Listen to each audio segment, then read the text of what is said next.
Howdy and hello everyone, Critic, and you're the viewer, and today we'll be looking at two coasters that everyone always debates about, two of which I will be riding in back-to-back months. One this month, July, and the other next month, August.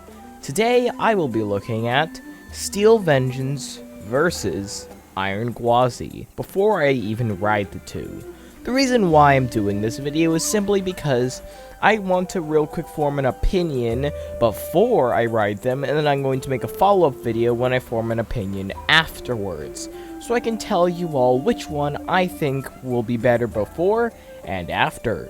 So, let's get started.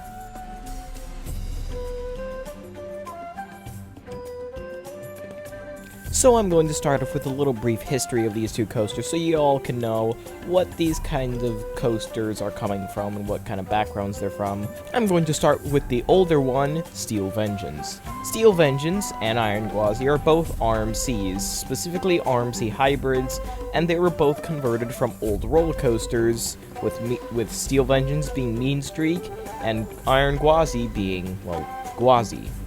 So, let's start with Steel Vengeance. Now, Steel Vengeance opened as Mean Streak way back in 1991, and this coaster opened as the world's tallest wooden coaster at 161 feet. This is also what ended up causing Rattler at Fiesta Texas to make them change it during construction to make it a little bit taller, but we don't have to talk about that because chances are at some point I'll make a video about Rattler and pretty much every single RMC coaster as I slowly get to them throughout the years. But for now, we're just not going to touch on Rattler.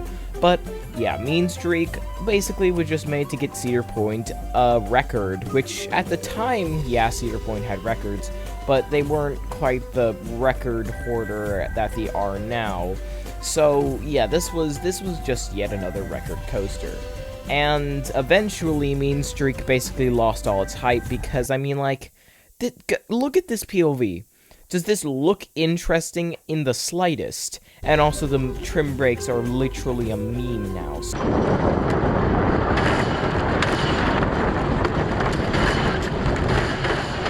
So, I mean, like, come on. Do you think people like this thing? And eventually, Mean Streak was literally the only area of Cedar Point where nobody was. Because Mean Streak was rough, boring, and it took too long to be over. So, basically, Cedar Point thought that they should probably do something to Mean Streak.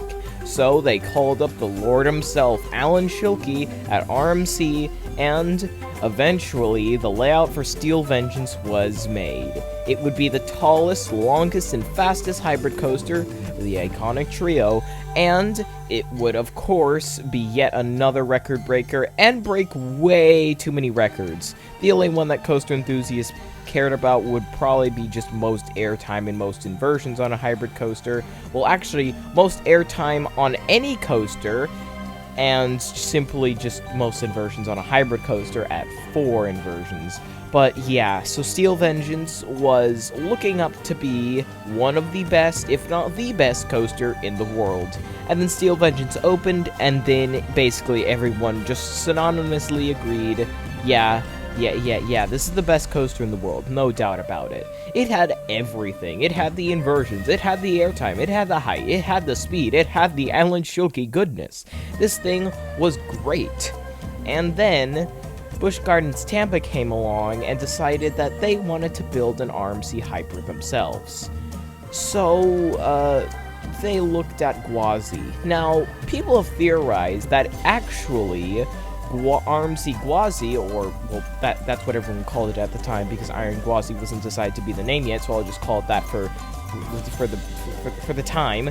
And yeah, so everyone thought that RMC Gwazi was actually supposed to come before Steel Vengeance, but because, you know, SeaWorld kind of went under, they couldn't really, they weren't really caring about those kinds of additions yet because they just wanted to get themselves out of the hole they dug themselves into. So they didn't build RMC Gwazi. And then, once SeaWorld eventually got out of their hole they dug themselves into, they finally decided that they would build RMC Gwazi, and it basically just started off with them removing the track, and then eventually Iron Gwazi, which was announced to be the name, was again being looked at as probably one of the best coasters in the world, if not the best coaster in the world, and the killer of Steve, probably. Also, just so you know, Steel Vengeance is, Steve is actually a shortened version of Steel Vengeance. So if you hear me saying Steve, I'm meaning Steel Vengeance, just everyone calls it Steve, because Steve is shorter and easier. So, yeah, after Iron Gwazi was announced and then constructed, everyone was like, oh man, 2020 is going to be the best year for coasters. Look at all these amazing things opening, and also Iron Gwazi, which is looking to be the killer of Steve. And then the world did an oopsie and closed for 2 years, which means that Iron Gwazi was pushed back until 2022, which I think it hurt. It hurt at pretty much everyone in the coaster community, because this coaster, like, Iron Gwazi was literally about to open. They hadn't announced an opening date yet, but we all knew that Iron Gwazi was this close to opening, and if thing had waited just maybe a month or two to let itself out on the world, then maybe, just maybe, we would have gotten Iron Gwazi and perhaps even Icebreaker and Emperor all to open before the world did its oopsie. But of course, we all know what happened, and Iron Gwazi was delayed all the way until March 11th, 2022, which oddly enough was 2 days before the world did its oopsie, which that's kind of weird. So yeah, Iron Gwazi opened, and then everyone wrote it, and then everyone said it was better than Steve, or at least mostly everyone said it was better than Steve. So now it's time for me to form my opinions.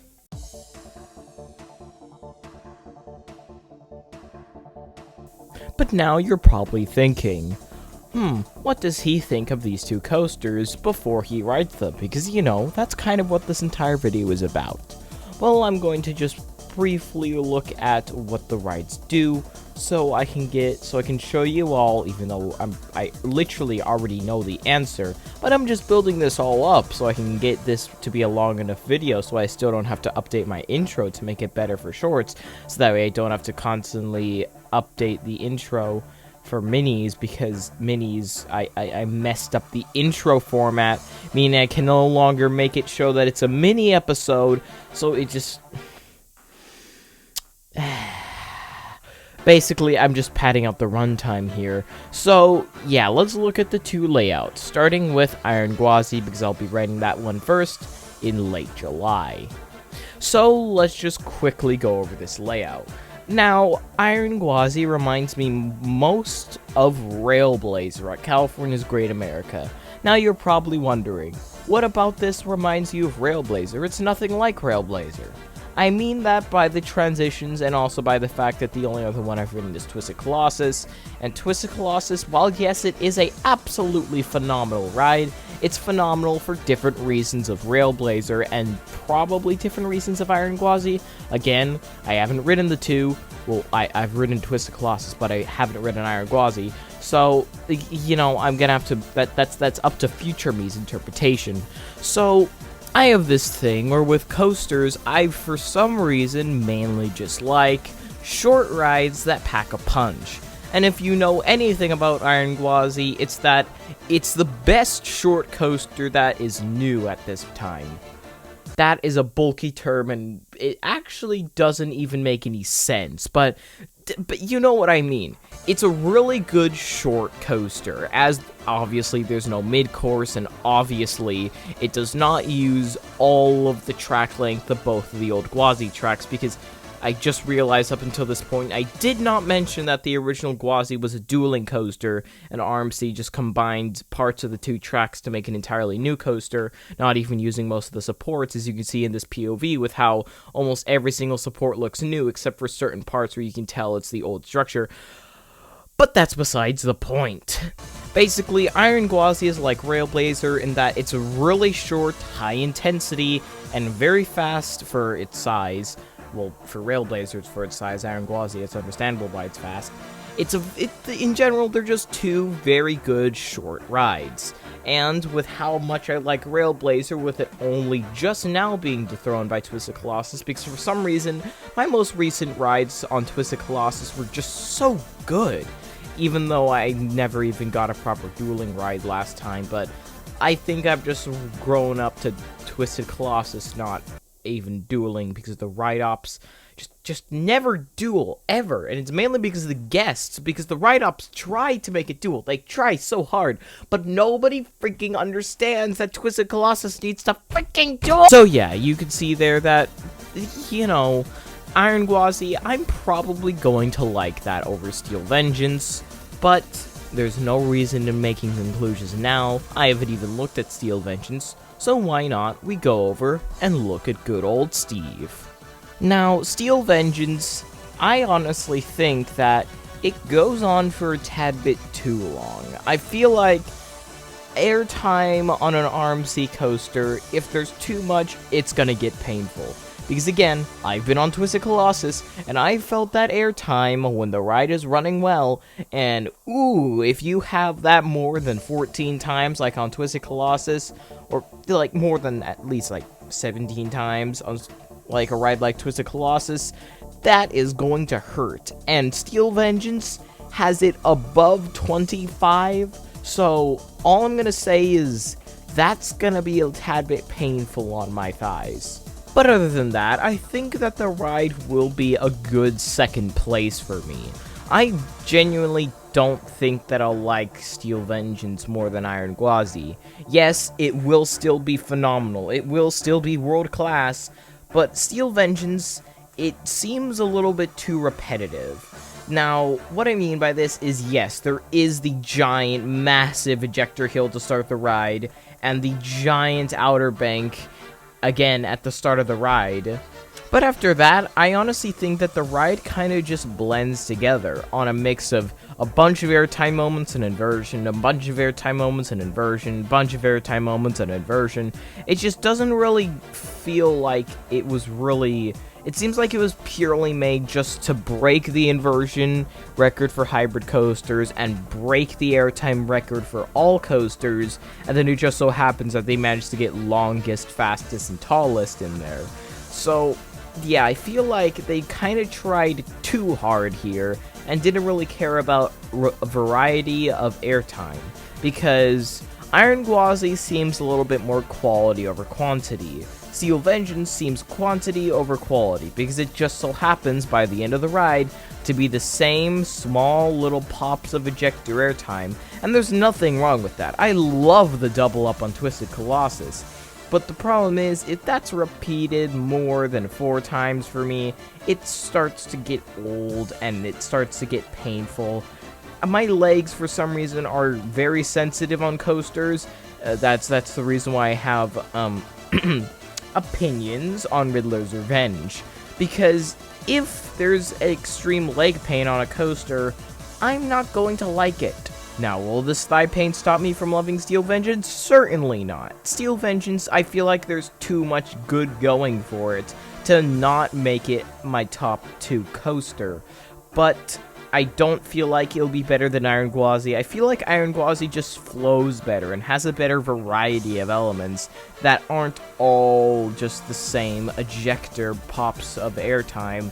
Like, come on, how do you compare the death roll to anything on Steel Vengeance? You can't. And that's what I'm going for here. So, yeah, I'm pretty sure you can already see my rankings of these 2 rides. And if you couldn't tell already, I do think I will like Iron Gwazi more than Steel Vengeance, for, again, the same reasons. Iron Gwazi flows better, Iron Gwazi just has a better feel to it. It's a lot more like a ride closer to home, Railblazer, that I honestly just think would... I like those kinds of rides better, because again, Railblazer is just like Iron Gwazi. It flows good, it's quick, it's intense. Meanwhile, Steel Vengeance is a little bit more on the Twisted Colossus side, which, as I just said, Twisted Colossus just overthrew Railblazer, but that was mainly because Twisted Colossus isn't repetitive like Steel Vengeance is. Steel Vengeance is essentially just the green side of Twisted Colossus, just constantly repeated. Twisted Colossus has some nice flow on the blue side and contrasts with the green side. So, again, I don't think I will like Steel Vengeance better than Iron Gwazi. All y'all can type in the comments of what you think I will actually end up thinking from what I've said here, and maybe you think I've gotten something wrong about Steel Vengeance or gotten something wrong about Iron Gwazi, but again, these are my thoughts before I ride the two coasters yet. I'm not straight out saying that I will, well, I actually am straight out saying that I will, but I'm not intending to say it like this is certainly going to be how I think. I'm certainly open to the fact that Steel Vengeance may in fact be my new number 1, but I honestly think that Iron Gwazi will end up being my new number 1.